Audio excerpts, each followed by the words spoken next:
말씀 사도행전 26장 1절로 18절까지 말씀 교독해 올리겠습니다.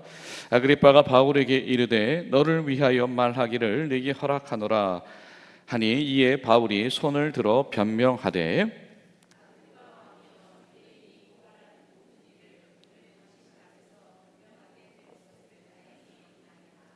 특히 당신이 유대인의 모든 풍속과 문제를 아심이니이다. 그러므로 내 말이 너그러이 들으시기를 바라나이다.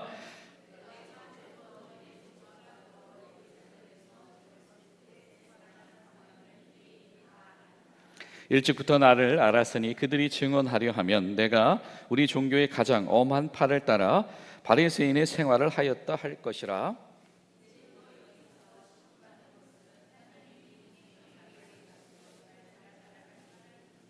이 약속은 우리 12지파가 밤낮으로 간절히 하나님을 받들어 섬김으로 얻기를 바라는 바인데 아그리빠 왕이여 이 소망으로 말미암아 내가 유대인들에게 고소당하는 것이니이다.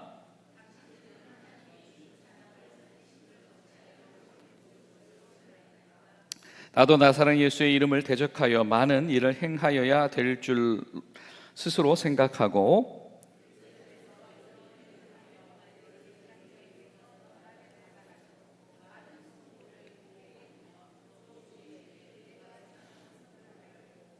또 모든 회당에서 여러 번 형벌하여 강제로 모독하는 말을 하게 하고 그들에게 대하여 심히 격분하여 외국 성에까지 가서 박해하였고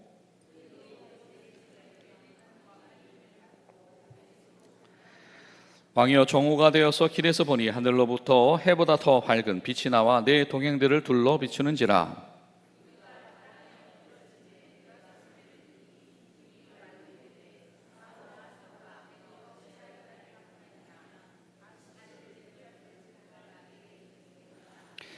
내가 대답하되 주님 누구시니까? 주께서 이르시되 나는 내가 박해하는 예수라.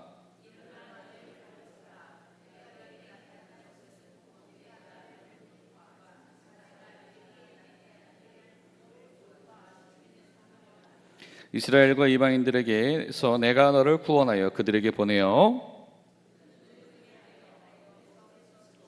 사단의 권세에서 하나님께로 돌아오게 하고 죄사함과 나를 믿어 거룩하게 된 무리 가운데서 기업을 얻게 하리라 하더이다. 아멘.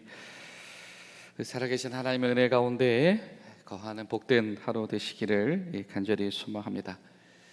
사도 바울이 이제 2년 동안의 가이사랴에서 연금 생활, 감금 생활이 지나가고 있을 때에 이 로마의 총독이 바뀌어지게 됩니다.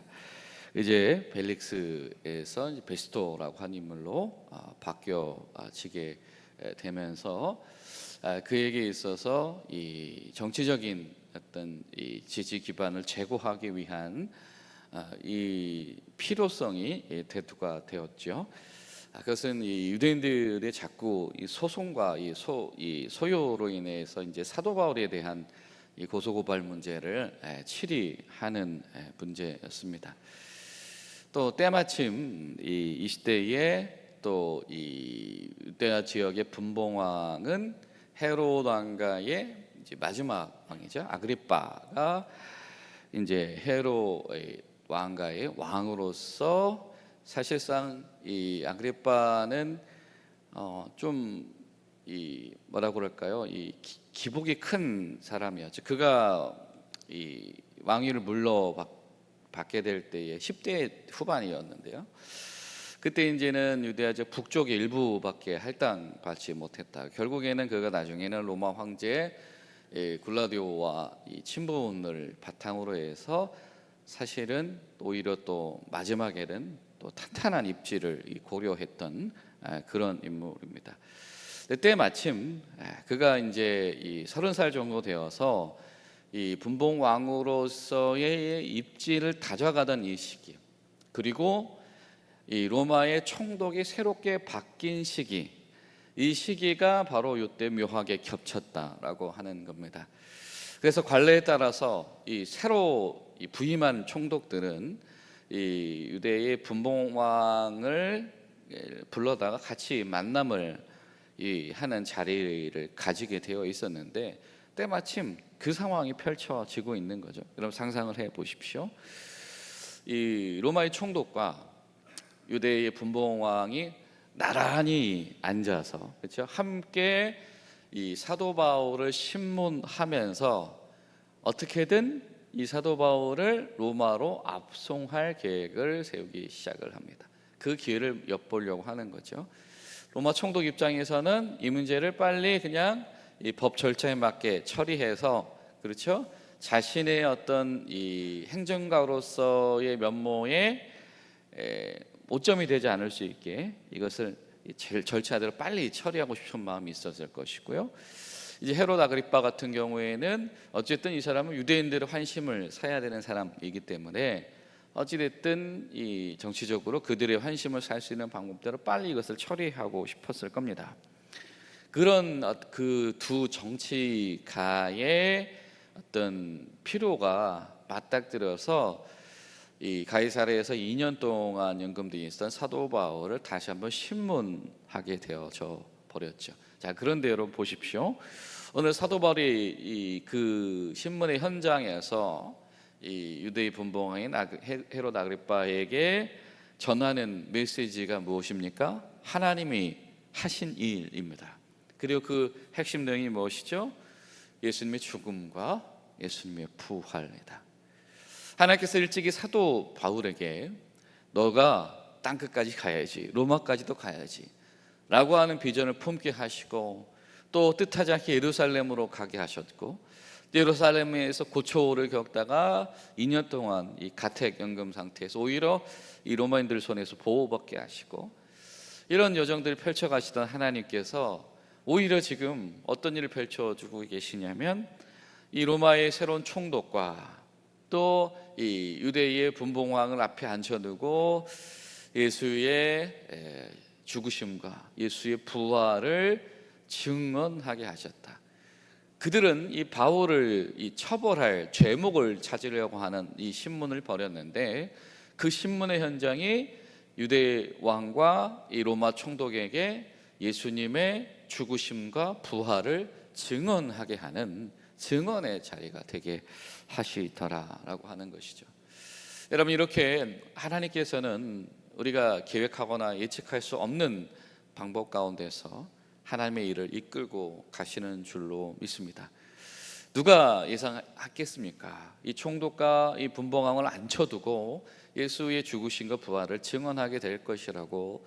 그 장면이 또 이것을 계기로 해서 예수님의 부활과 죽으심을 증언함으로 말미암아서 이것이 땅끝을 향해 가는, 로마로 향해 가게 되어지는 이 어떤 발판이 될 것이라고 누가 상상을 했겠습니까? 이것이 바로 이 사도행전이 증언하고 있는 성령님의 이끄심이다라고 하는 겁니다. 그리고 또 한 가지 이 사도행전을 살펴보면, 사실 여러분 이 사도행전에 설교들이 많이 등장을 하지요. 또 특별히 사도 바울의 설교도 많이 등장을 했습니다. 대표적인 게 이제 앞서 17장에서의 아덴에서의 설교 같은 부분들입니다. 근데 여러분 이 사도행전 후반부를 유심히 살펴보면 사실 21장과 28장의 내용들, 이 사도 바울이 예루살렘 온 뒤로부터는 사실상 막상 선교하는 이야기들이 많지가 않아요. 그렇죠? 그러니까 사도행전의 분량의 상당수가 어떤 선교하는 이야기보다 사도 바울을 변호하거나, 그렇죠? 사도 바울의 투옥과 압송과 사도 바울의 변증에 관한 내용들이 상당한 분량을 차지하고 있습니다. 우리 생각에 예수님처럼 살기를 소원한 사도 바울이 곳곳 다니면서 끝까지 복음 전하고 이런 일들로 가득 차 있으면 좋을 것 같은데, 하나님이 인도하신, 성령님이 인도하시는 이 사도들의 발걸음 가운데의 상당 부분의 스토리는 밖에 나가서 사람들을 전도하는 일뿐만 아니고 하나님 나라를 위하여서 자신을 변호하며 때로는 변증하며 때로는 투옥당하고 그 일련의 재판의 과정들에 연루되어지는 것들의 분량이 적지 않더라. 그런데 성경께서는, 성경 말씀하시는 거죠, 그 부분조차도 하나님께서 하나님 나라의 선교의 일부분으로 사용하시는 거다.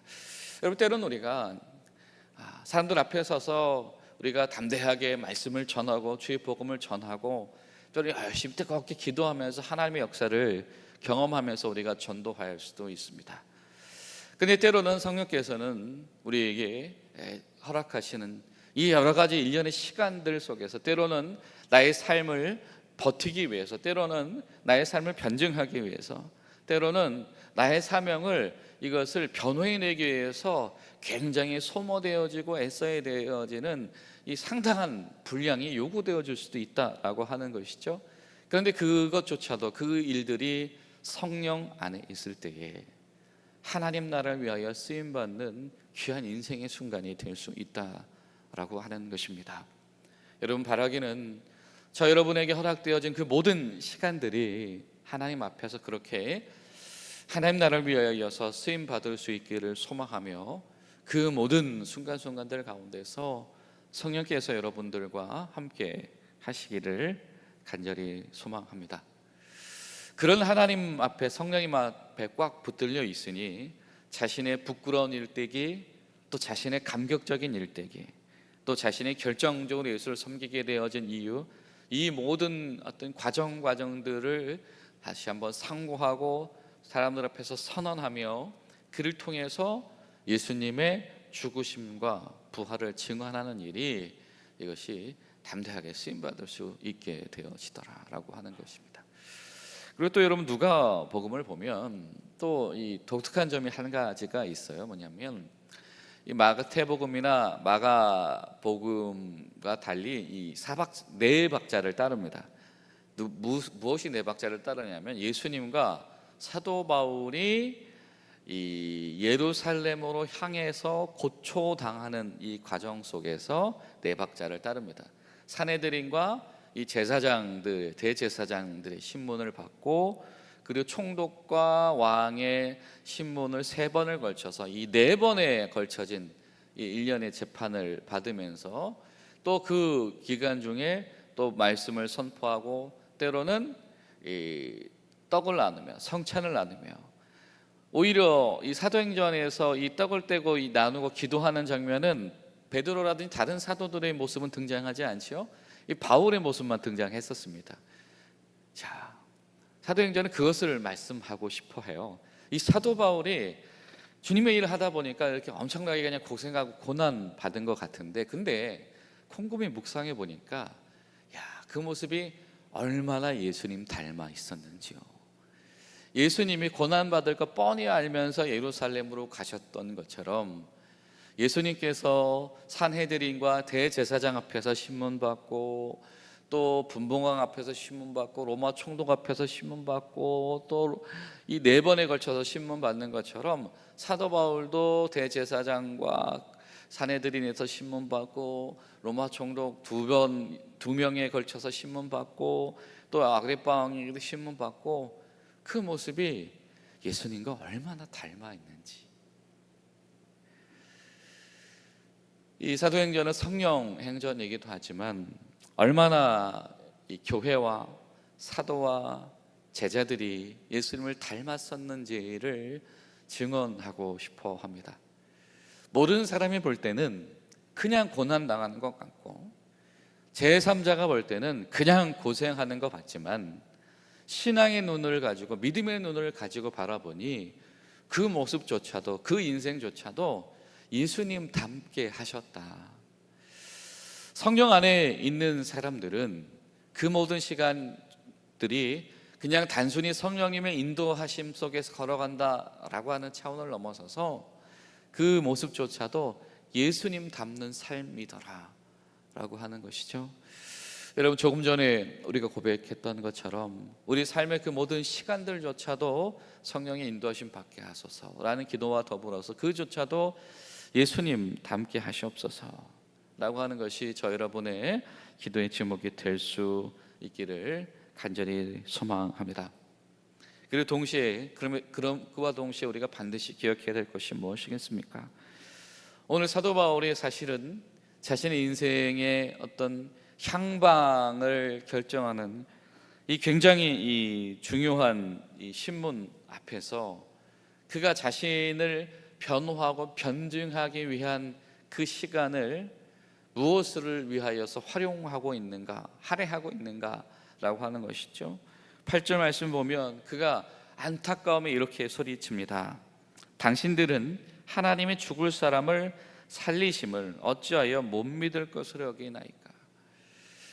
유대의 통치자라고 하면서, 유대의 왕이라고 그 자리에 앉아 있으면서 하나님이 하신 일, 이게 유대인들의 역사, 하나님이 하셨던 역사, 그리고 주셨던 말씀 어디 비추어 봐도 왜곡되거나 충돌하는 부분이 없는데, 하나님께서 말씀하신 대로 예수를 죽게 하셨고, 하나님께서 그 권한대로 예수를 살리셔서 예수께서 부활하셨는데 왜 그것을 믿지 못하냐라고 하면서 다그치고 있다라고 하는 겁니다.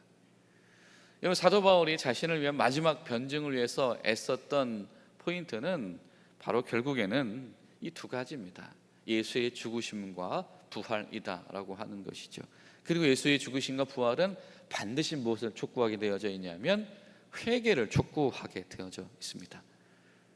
주의 죽으심과 주님의 부활을 듣고 믿으시고 나처럼 당신들도 돌아와라 라고 하는 것이죠. 과연 자신의 인생의 가장 중요한 순간을 예수의 죽으심과 부활을 증언하고 증명하기 위한 수단으로, 그래서 그들에게 회개를 촉구하며 그들도 구원 얻기를 바라는 심정으로 그 시간을 할애할 수 있겠는가. 이것이 하나님의 종된 자라고 자부하는 이들의 마음이며 이것이 성령 충만한 자의 마음이다라고 하는 것이죠.